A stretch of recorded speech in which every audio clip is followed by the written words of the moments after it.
चलिए देखो बेटा, बेस थ्योरम ये हमने स्टार्ट कर दिया था कल, थोड़ा सा हल्का सा एक क्वेश्चन कराया था और ये बात बताई थी कि क्वेश्चन पढ़ के ये आपको आइडिया लग जाना चाहिए कि बेस थ्योरम कर रहे हैं, कब बेस थ्योरम लगाते हैं वो पता होना चाहिए। दूसरी बात कि अगर बेस थ्योरम लग रहा है तो किसकी प्रोबेबिलिटी पूछ रहा है, वहां से क्वेश्चन का लैंग्वेज स्टार्ट करेंगे। सही है, लो जरा बुक दो, एक दो क्वेश्चन से स्टार्ट करके समझाता हूँ। राइट दीजिए, राइट ओनली फर्स्ट क्वेश्चन। बेटा किसी ने कुछ भी नहीं पढ़ा है ना, तब भी आपको क्लियर समझ में आएगा, ठीक है, डोंट वरी। सिंपल टॉपिक है, ज्यादा टेंशन नहीं लेना इसमें। लिखिए पहला क्वेश्चन, गिवन 3 आइडेंटिकल बॉक्सेस। बस इसमें क्वेश्चन थोड़े लेंथी होंगे, ध्यान रखना। Given 3 identical boxes, first, second and third. First, second and third. Question लिखिए, given 3 identical boxes, first, second and third, each containing 2 coins. बेटा हर बॉक्स में कितने कॉइन है?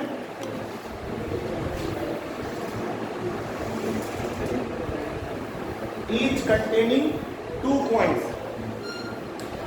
फिर से लिख लीजिए, given 3 identical boxes, first, second and third, each containing 2 coins. Each containing 2 coins, full stop. In box first, both coins are gold coins. Both coins are gold coins. Comma. In box second, both are silver coins. In box second, both are silver coin. बेटा ये दोनों क्या है? Gold के हैं।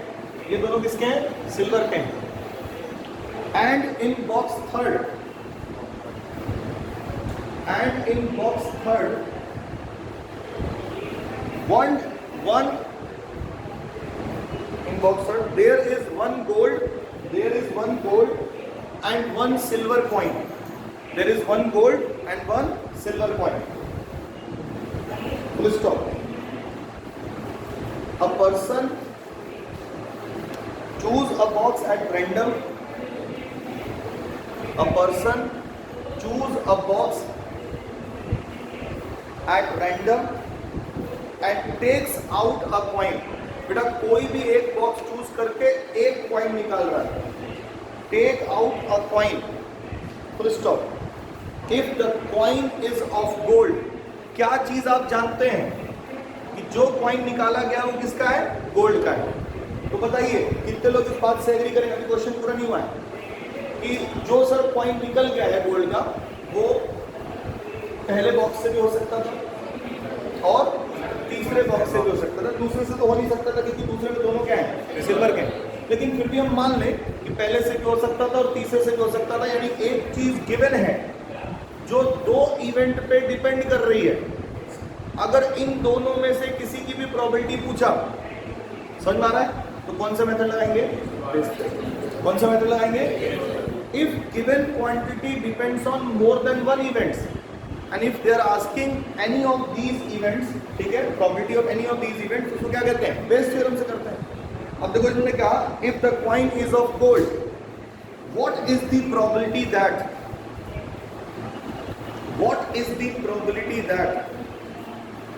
other coin in the box is also of gold?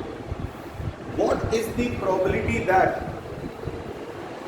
other coin in the box is also of gold? बेटा जो दूसरा कॉइन हो इस क्या नाम है बॉक्स के अंदर, वो भी किसका हो?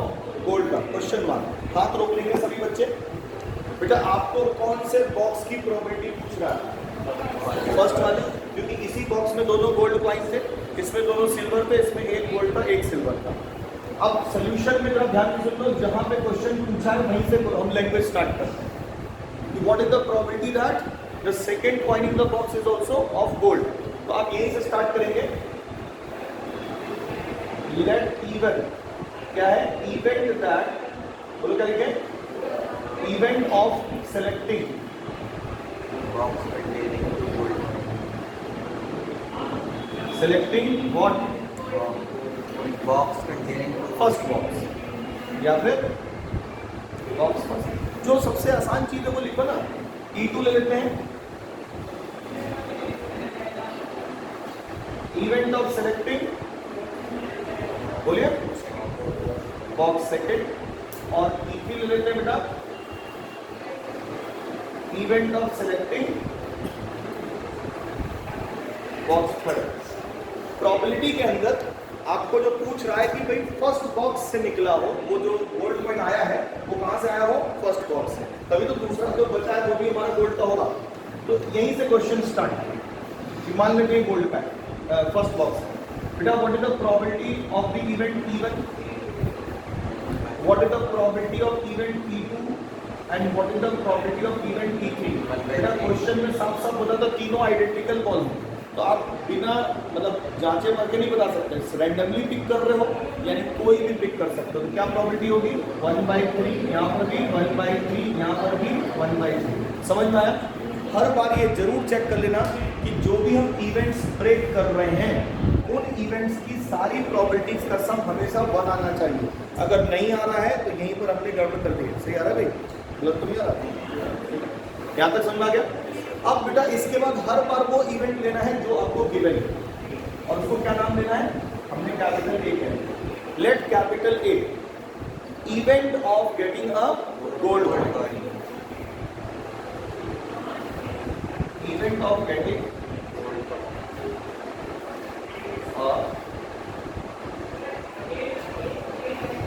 Gold coin. एक गोल्ड कॉइन लेने का क्या देखो, प्रोबेबिलिटी इवेंट ले लिया। अब हमें कुछ स्पेस छोड़ देना है। बेस थ्योरम से हमसे पूछा क्या, हम उस पर जा रहे हैं। हम लिखेंगे बाय यूजिंग व्हाट?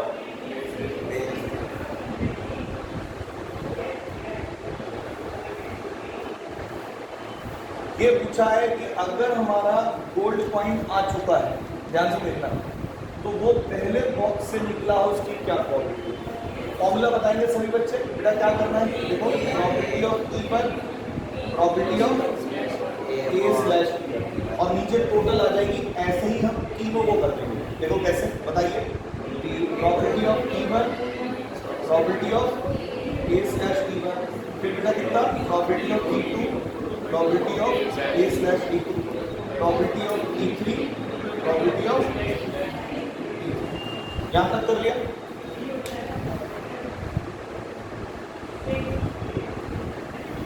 ओके, अब आपको बारी बारी ये वैल्यूज रखनी है और सीधा आंसर आ जाएगा। लेकिन आप कहेंगे सर ये वैल्यू तो पता है, प्रोबेबिलिटी ऑफ E1 1/3 रख देंगे।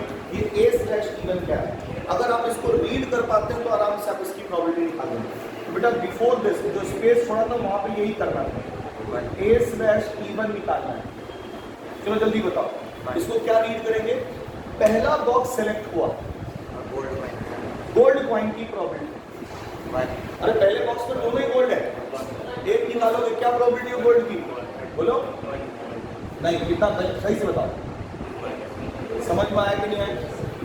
अब दूसरे पे आते हैं, प्रोबेबिलिटी ऑफ A/E2। दोनों पॉइंट सिल्वर के हैं, वो बैग सेलेक्ट हुआ, सेकेंड बैग, उसमें से एक पॉइंट निकाला, उसके गोल्ड आने की प्रोबेबिलिटी यानी फाइनल आंसर 0। अब आ जाते हैं प्रोबेबिलिटी ऑफ A/E3।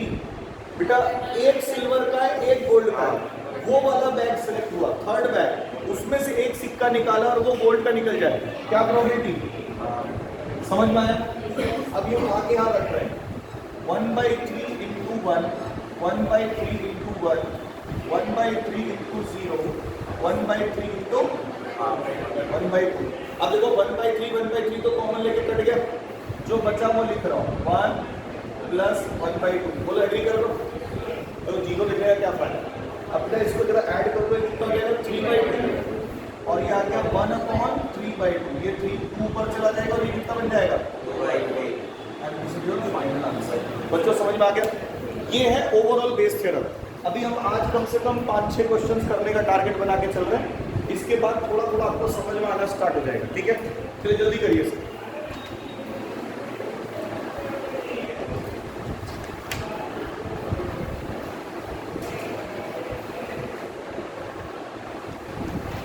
चलो भाई ध्यान से देखो, हटा दें इसे। Yes, sir.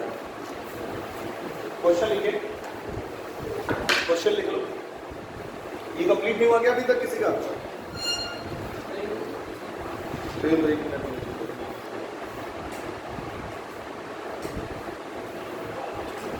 इसमें क्वेश्चन के साथ जितनी देर तक जुड़े रहोगे इसलिए लिखना जरूरी है, तो आपको ज़्यादा समझ में आएगा। लिखिए, स्टार्ट करो बोलना। Of the students in a college, of the students in a college, it is known that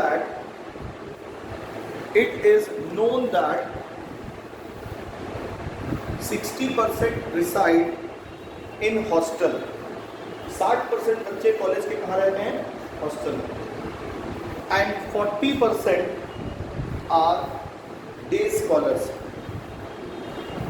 day scholars bracket में लिख देना, not residing in hostel, bracket close, full stop. Day scholars क्या होता है पता है?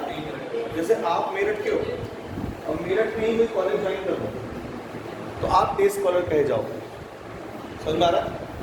घर से अपना डेली जा रहे हो और फिर उसके बाद घर आ जाओ। जो बच्चे उस हॉस्टल में रह रहे हैं, कॉलेज के हॉस्टल में रह रहे हैं, उनको हम लोग हॉस्टलर बोलते हैं। क्या बोलते हैं? हॉस्टलर। सही है? जो हॉस्टल में रह रहे हैं, रिसाइड कर, ठीक है।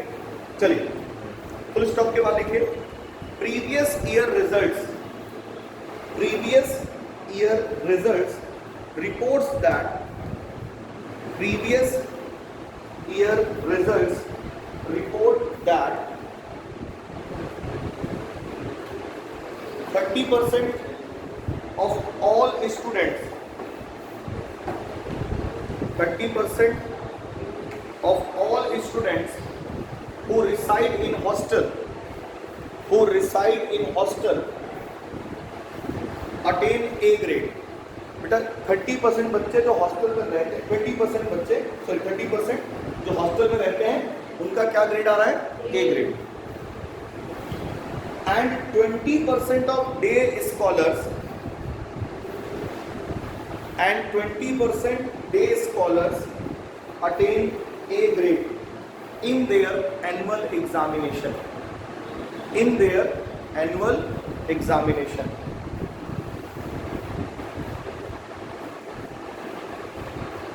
In their annual examination. यहाँ तक लिख लिया, फुल स्टॉप।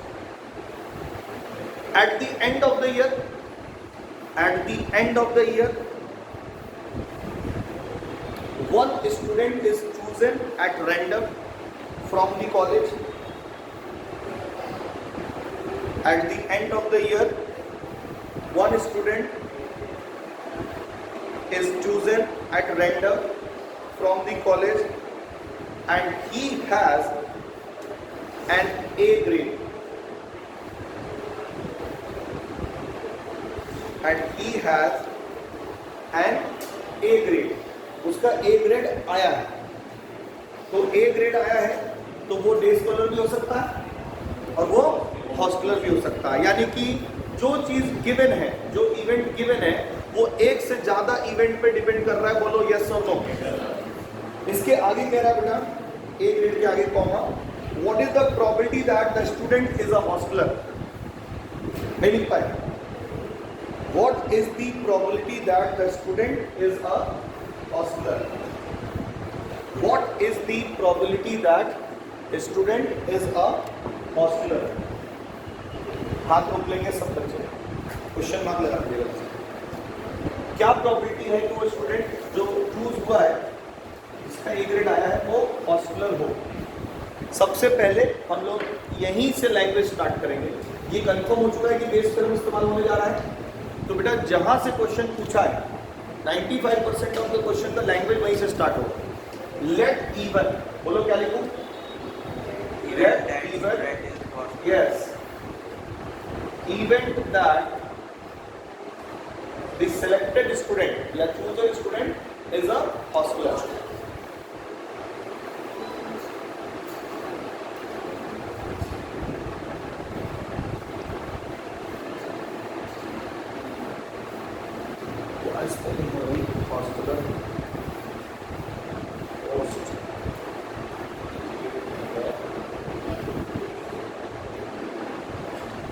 सही है भाई। और एक और इवेंट टूट रहा है, एंड कितना E2, event that the selected student is a base one. ठीक है, अब हम एक बड़ी सिंपल सी बात करें कि सर अगर हम इवेंट लें तो जोड़ोगे क्या स्पेलिंग वगैरह, माने CH होना चाहिए मेरे साथ, CH। ठीक है, अब आ जाओ जरा मेन बात पे, क्या प्रोबेबिलिटी है इवन की और क्या प्रोबेबिलिटी है 0.6। यार हॉस्पिटलर हो बच्चा, उसकी क्या प्रोबेबिलिटी है 60%, अरे बोलिए। और डे स्कॉलर उसकी क्या प्रोबेबिलिटी है, दोनों को ऐड करके बना रहा है, बोलिए ये सब, अरे क्लियर है, मतलब सही था। ऑल्सो लेट कैपिटल ए बेटा वो इवेंट लेना है जो गिवन है, क्या हुआ आगे। ऑल्सो लेट कैपिटल ए, इसे क्या लेना है बताइए, event that a selected student got A grade.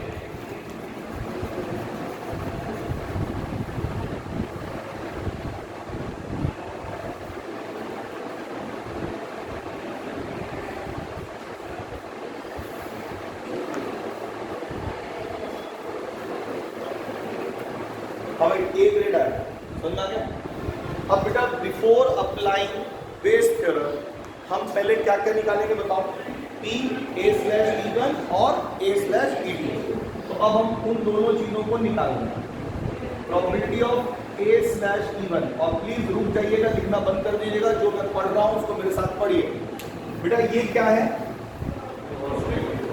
Student hosteller है, उसका ए ग्रेड आया, इसकी क्या प्रोबेबिलिटी है, स्टूडेंट हॉस्टलर है,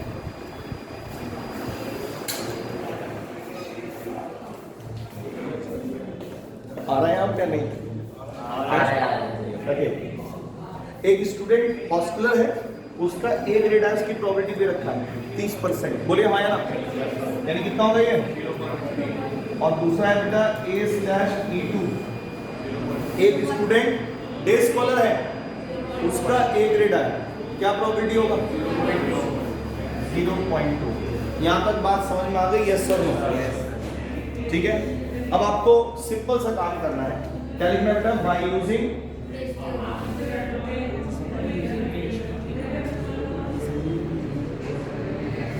यूजिंग बेस थ्योरम हमें निकालना है प्रोबेबिलिटी ऑफ, अगर ए ग्रेड आ गया है बताओ वो हॉस्टलर होगा, यानी क्या निकालना है E1/A। प्लीज फॉर्मूला बताइए,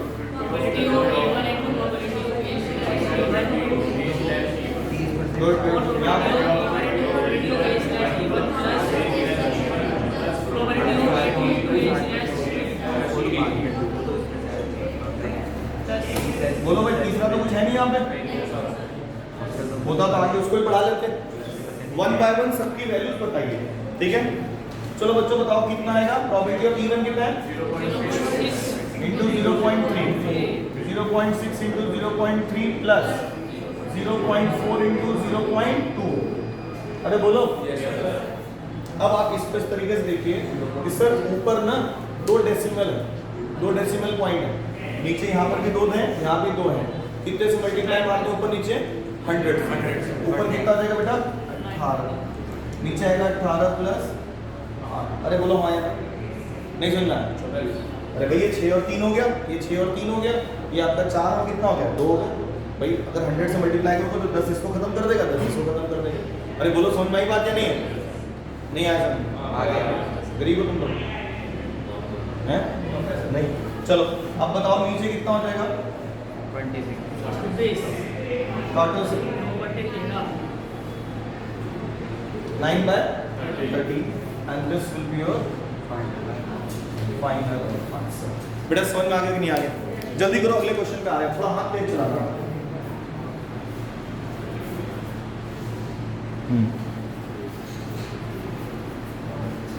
समझ में आ रहा है जी, जल्दी करें थोड़ा सा।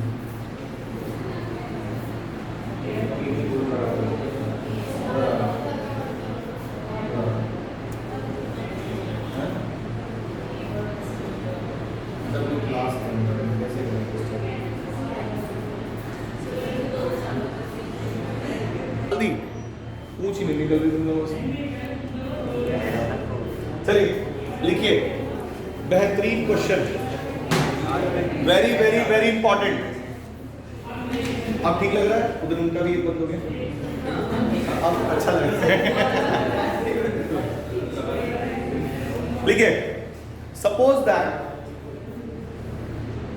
the reliability of a HIV test, suppose that the reliability of a HIV test, इसको COVID-19 टेस्ट कर देंगे, है कि नहीं, चेंज कर देंगे, is specified as follow, is specified as follow, colon का साइन लिखिए और नीचे वाली लाइन में आ जाइए,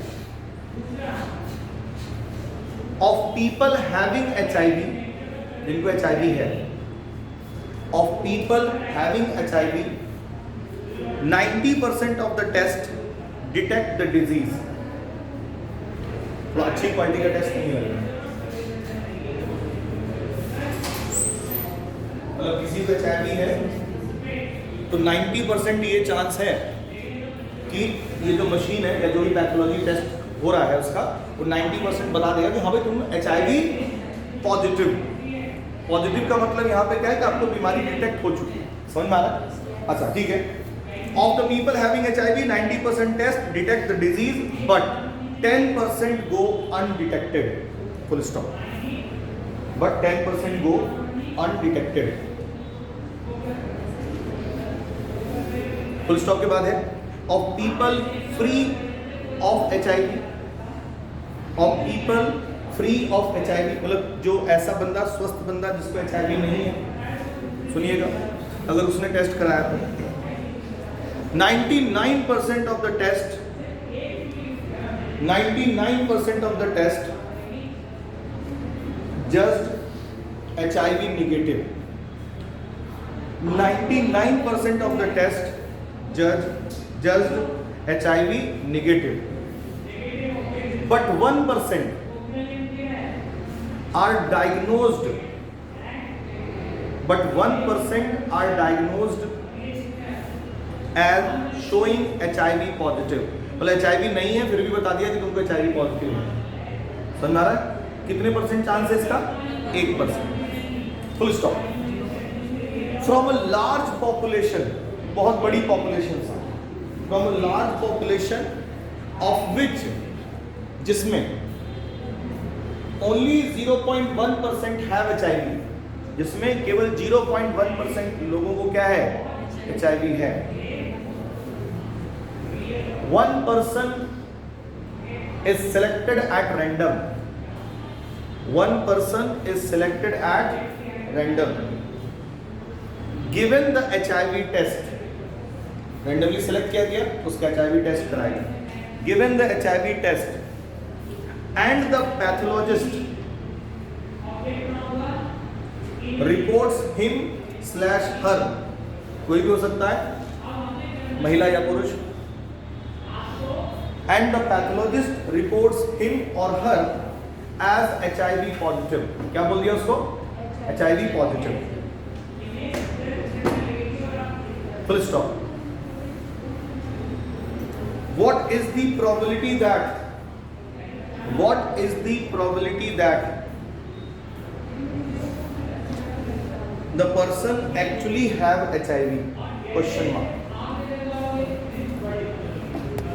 What is the probability that person actually have HIV? Question mark. Please हाथ रोक लेंगे एक सेकंड के लिए, जो जो पूछूंगा वो बताना।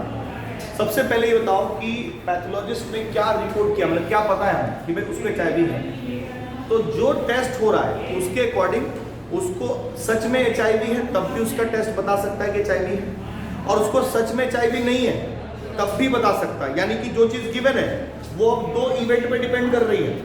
बोलो कि भाई उसको सच में HIV है या HIV नहीं है, वो फ्री फ्रॉम HIV है। अब अगर उसको पूछा है कि उसको सच में HIV है, उसकी क्या प्रोबेबिलिटी होगी, यानी ये बेस थ्योरम से होगा, बोलो हाँ या ना। अब बेटा इवेंट कहां से स्टार्ट करोगे? लेट इवन, ऐसे करके लिखना तो लिखना नहीं please, let even event that person have actually HIV है, जो भी क्वेश्चन में लिखा है वहीं से उठा लेंगे, ठीक है। दूसरा E2 event that person is free from HIV, सही है। What is probability of even, क्या प्रोबेबिलिटी है कि बंदे को HIV है। तो क्वेश्चन पढ़ोगे तो उसमें लिखा है from a large population in which only 0.1%, यानी अब बताइए अगर मैं प्रोबेबिलिटी ऑफ इवन निकालूंगा तो कितना आएगा 0.1%, यानी 0.0। अरे समझ में आई नहीं है। और कितने लोग उस पॉपुलेशन में फ्री फ्रॉम HIV, उसकी प्रोबेबिलिटी 0.99। सही लिखा है 0.99। अरे समझ में आया, समझ में आ रहा है कुछ कुछ। अच्छा अब दो बातें अब आप स्टार्टिंग से लिख लीजिए।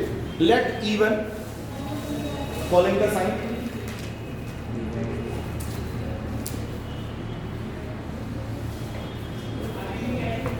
event that the person, the selected person, event that the selected person have आएगा, has HIV, have HIV, सही है। और E2 ले लो, event that the selected person is free from HIV। बेटा अब मुझे फटाफट बताइए प्रोबेबिलिटी ऑफ इवन 0.001। अरे सही है, जितने भी परसेंट होता है उसमें डेसिमल पे 2 0 लगा आ जाएगा। चलो और प्रोबेबिलिटी ऑफ E2 बताओ। सही है, दोनों को जोड़ के बेटा 1 आ रहा है, बोलो हाँ या ना। दोनों को जोड़ के 1 आ रहा है, आना ही चाहिए, इसलिए तो मैंने दूसरा निकाला है। लेकिन दूसरा निकालते कैसे, 1 से घटा के तो निकाला है। ऑल्सो लेट, ये वो इवेंट है जो गिवन है, जो हो चुका है। बोले क्या लिखेंगे, event that pathologist report, event that the pathologist report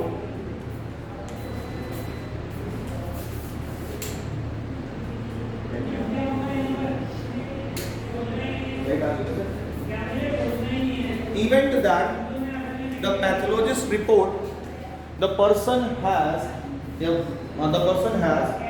HIV positive। यहाँ तक बात समझ आ गई। चलो बच्चों जल्दी बताओ what is the probability A/E1 और एक निकालना है बच्चों A/E2। फटाफट दोनों की प्रोबेबिलिटी बताएं। बेटा बंदे को HIV है, सुन लो, बंदे को HIV है और पैथोलॉजिस्ट बता रहा है कि भाई तुम HIV पॉजिटिव हो। क्या प्रोबेबिलिटी है 90%, बोलो सही है 90%, यानी 0.0। बंदा फ्री फ्रॉम HIV है और फिर भी लैब वाला बता रहा है, पैथोलॉजिस्ट बता रहा है कि तुम HIV पॉजिटिव हो। क्या प्रोबेबिलिटी होगी 1%, यानी 0.01। अरे बच्चों समझ में आया कि नहीं? अब बेटा हम बेस थ्योरम का इस्तेमाल करेंगे by using Bayes theorem। HIV positive आ चुका है रिपोर्ट, उसको एक्चुअल में HIV हो इसकी क्या प्रॉब्लम। HIV पॉजिटिव आ चुका है रिजल्ट, उसको HIV है एक्चुअल में उसकी क्या प्रोबेबिलिटी। समझ में आ रहा पढ़ना? अब फॉर्मूला बता दीजिए प्लीज। प्रोबेबिलिटी ऑफ इवन बोलो क्या लिखें, probability of A/E1, probability of E1, probability of A/E1। आगे बताओ प्रोबेबिलिटी ऑफ A/E2। फटाफट बेटा वैल्यू रखते हैं। तो प्रोबेबिलिटी ऑफ E1 कितना है 0.001 multiplied by 0.9, 0.001 into 0.9 plus 0.999 into 0.01। यार डेसिमल पॉइंट काउंट करो जो मैक्सिमम वाला है। बोलिए कौन सा मैक्सिमम है? 3 और 1 4, यहाँ 3 और 1 4, यहाँ पे 3 2 5, यानी 5 जीरो वाले यूनिट से मल्टीप्लाई कर दो। मतलब 1 लिख के 5 जीरो कितना हो गया 1 लाख 10,000 पक्का देख ले 5 जीरो होने चाहिए, मल्टीप्लाई मार दो। ऊपर कितना आ गया बोलो, अरे बोलो माया ना, नीचे कितना आ जाएगा और ये कितना आ जाएगा, सही है? जरा बताइए आंसर फटाफट। 90 अपॉन 999 1089 10 बैठना है क्या ये कुछ है कट रहा है, 3 से कट जाएगा सर, 9 से कट रहा है। 9 से कट रहा है, काट दो काट दो।